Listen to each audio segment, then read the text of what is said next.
Hello, আসসালামু আলাইকুম। বাংলাদেশের ওয়ার্ল্ড কাপ মিশনে কি তাদের টার্গেট, তারা কি শেষ ৮-এ কোয়ালিফাই করতে পারবে? বা বাংলাদেশের প্রতিপক্ষ কারা বা বাংলাদেশের গ্রুপে কারা আছে, এটা কিন্তু আমরা অলরেডি সবাই জানি।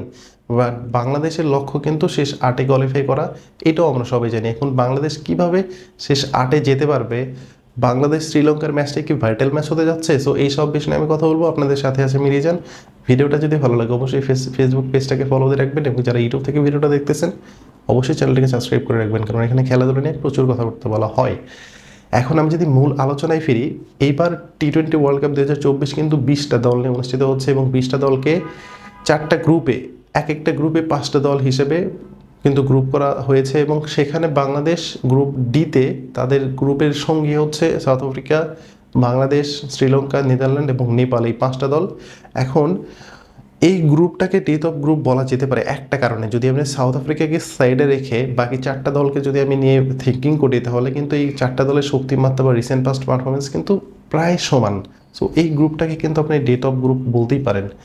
আমি যদি আপনাকে আরও ডিটেলসে বলি, তাহলে যদি আফ্রিকাকে আমরা প্রথমেই কোয়ালিফাই করে দিই শেষ 8-এ, তাদের যে বর্তমান রিসেন্ট পাস্ট পারফরমেন্স বা তাদের যে প্লেয়ারদের যে ক্যাপাবিলিটি, টি-20 খেলার মাইন্ড, সব কিছু মিলাই কিন্তু সাউথ আফ্রিকা এখান থেকে কোয়ালিফাই করবে শেষ 8-এ, এটা কিন্তু নিশ্চিত। বাট কথা হচ্ছে যে সেকেন্ড স্পটটার জন্য কাকে কাকে লড়তে হবে বা কোন দলগুলোর মধ্যে ফাইটটা হবে, সেটা যদি আমি বলি, তাহলে অবভিয়াসলি বাংলাদেশ, শ্রীলঙ্কা, নেদারল্যান্ড এবং নেপাল, এই 4টা টিমকে কিন্তু একটা স্পটের জন্য লড়াই করতে হবে। বাট ক্রিকেটে সব কিছুই পসিবল। ধরেন যে গত টি-20 ওয়ার্ল্ড কাপ 2022-এ নেদারল্যান্ডের কাছে কিন্তু আফ্রিকা ম্যাচটা হেরে যায়। সো টি-20তে যে কোনো দিন যে কেউ ম্যাচ জিততে পারে, এটা হচ্ছে একদম ইজি একটা কথা। এদিকে আমি যদি বাংলাদেশের কথা বলি, ধরেন আমি আফ্রিকাকে কোয়ালিফাই করে দিলাম, তাকে একটা স্পট, এবং বাংলাদেশের প্রথম খেলা হচ্ছে শ্রীলঙ্কার সাথে 8 জুন বাংলাদেশ সময় ভোর 6:30। সো এই যে ম্যাচটা, এই ম্যাচটা কিন্তু বাংলাদেশ শ্রীলঙ্কার জন্য অনেক বেশি ইম্পর্টেন্ট। এবং এই গ্রুপের এই একটা ম্যাচে হচ্ছে সবচেয়ে বেশি ইম্পর্টেন্ট, যে একটা ম্যাচের ফলাফলের উপর ডিপেন্ড করতেছে বাকি যে 2টা টিম, নেদারল্যান্ড এবং নেপালের যে ভাগ্য, তাদের ভাগ্য। সো এটা কী জন্য এত বেশি ইম্পর্টেন্ট, সেটা যদি আমি আরও ডিটেলসে বলি, ধরেন বাংলাদেশ প্রথম ম্যাচটা জিতে গেল শ্রীলঙ্কার সাথে, দেন তাদের সামনে ইকুয়েশন থাকবে জাস্ট হচ্ছে সামনের যে 3টা খেলা থাকবে, 3টা থেকে 2টা ম্যাচ জিততে পারলেই তারা কিন্তু শেষ 8-এ কিন্তু কোয়ালিফাই করে ফেলবে।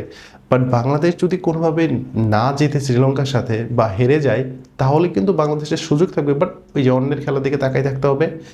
ধরেন বাংলাদেশ প্রথম ম্যাচটা শ্রীলঙ্কার সাথে জিতে গেল, তখন কিন্তু তারা প্লাস পয়েন্ট থাকবে, এবং তাদের সামনে কিন্তু ইকুয়েশন জাস্ট একটাই, যে আমাদের সামনে 3 ম্যাচের ভিতরে 2টা ম্যাচ জিততে হবে। তখন বাংলাদেশের পয়েন্ট হবে 6, এদিকে আফ্রিকাকে আমরা 4টা ম্যাচেই জেতাই দিলাম, তাহলে তাদের পয়েন্ট হচ্ছে 8, বাংলাদেশের 6। বাকি যে 3টা দল, তাদের বাকি যে 2টা দল, তাদের পয়েন্ট কিন্তু যথাক্রমে 4 এবং 2 হবে, এর বেশি কিন্তু হওয়ার কথা না। এটা হচ্ছে আমার ইকুয়েশনে। বাট এখানে প্রবলেম হচ্ছে যে বাংলাদেশের রিসেন্ট পাস্ট যে পারফরমেন্স, সেটাতে কিন্তু অনেক বেশি শঙ্কার মধ্যে পড়ে যাচ্ছে আমরা, যে আদৌ বাংলাদেশ শেষ 4-এ, মানে আদৌ বাংলাদেশ শেষ 8-এ কোয়ালিফাই করতে পারবে কি না। বাংলাদেশ যখন জিম্বাবুয়ের সাথে যে হোম সিরিজটা খেলে, সেখানে বাংলাদেশ 4-1 ব্যবধানে সিরিজ জিতে যায়। বাট তাদের যে খেলার যে ধরন বা তাদের খেলার যে ক্যাপাবিলিটি বা তাদের যে মাইন্ডসেট, সেটা কিন্তু আসলে কোনো দর্শক বা কোনো নির্বাচক বা কোনো কোচকেও আই থিঙ্ক স্যাটিসফাই করতে পারেনি, কারণ ওই রকম পারফরমেন্স কিন্তু বাংলাদেশ করতে পারেনি। অ্যান্ড বাংলাদেশ যখন ইউএসএতে ট্রাভেল করে তাদের সাথে একটা প্রিপারেশনমূলক সিরিজ খেলার জন্য, সেখানে গিয়েও কিন্তু বাংলাদেশ যাচ্ছে তাই অবস্থার মধ্য দিয়ে যায়। প্রথম ম্যাচটা কিন্তু তারা ইউএসএর সাথে ম্যাচটা হেরে যায়। তো তখন এটা মোটামুটি সবাই ভেবে নিয়েছিল যে ক্রিকেটে এটা যে কোনো দিন যে কোনো কিছু হতে পারে, এটা একটা অঘটন হিসাবেই কিন্তু আমরা ধরে নিয়েছিলাম। বাট মোস্ট ইম্পর্টেন্ট কথা, বাংলাদেশ কিন্তু সেকেন্ড ম্যাচটা হেরে যায়।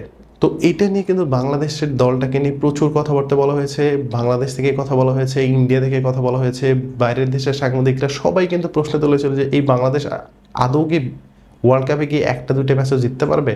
বাট বাংলাদেশ কিন্তু তৃতীয় ম্যাচটা কিন্তু বিগ মার্জিনে ম্যাচটা কিন্তু জিতে যায়। সো বাংলাদেশের যে কনফিডেন্স, সেটা কিন্তু বাংলাদেশ অলরেডি গ্রো আপ করে নিয়েছে, এবং বাংলাদেশের সামনে আগামী শুক্রবার তাদের ইন্ডিয়ার এগেনস্টে একটা অলম্যাপ ম্যাচটা আছে। সো এই ম্যাচটা হচ্ছে বাংলাদেশের ওয়ার্ল্ড কাপে যাওয়ার আগে শেষ ম্যাচ। সো বাংলাদেশ চাইবে এই ম্যাচ দিয়ে তাদের যে প্লেইং একাদশ বা প্রথম ম্যাচের একাদশে কারা খেলতে পারে, এটা কিন্তু ডিসাইড সেই ইন্ডিয়ার ওয়ার্ম আপ ম্যাচে কিন্তু হয়ে যেতে পারে। সো বাংলাদেশের সামনে এখন লক্ষ্য একটাই, তাদের শেষ 8-এ কোয়ালিফাই করা। বাট শেষ 8-এ কোয়ালিফাই করতে গেলে কিন্তু ওই যে শ্রীলঙ্কার সাথে যে প্রথম ম্যাচটা, সেটা কিন্তু অনেক বেশি ভাইটাল একটা ম্যাচ, এবং এই ম্যাচটা যদি বাংলাদেশ জিততে পারে তাহলে কিন্তু তাদের ইকুয়েশন একদম ইজি। বাট যদি কোনো কারণে যদি বাংলাদেশ হেরে যায় তাহলে কিন্তু অন্যের দিকে তাকাই থাকতে হবে, অনেক সমীকরণের মধ্যে দিয়ে যাইতে হবে।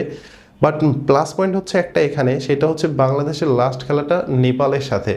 ধরেন কোনো একটা কারণে বাংলাদেশ বা শ্রীলঙ্কার ম্যাচটা বৃষ্টির কারণে ভেস্তে গেল, বা বাংলাদেশ ম্যাচটা হেরে গেল, বা বাংলাদেশ শ্রীলঙ্কার সাথে জিতলো ঠিক আছে, বাট আফ্রিকার সাথে গিয়ে অনেক বিগ মার্জিনে বাংলাদেশ হেরে গেল, তাদের একটা নেট রান রেটের হিসাবটা তখন আসবে।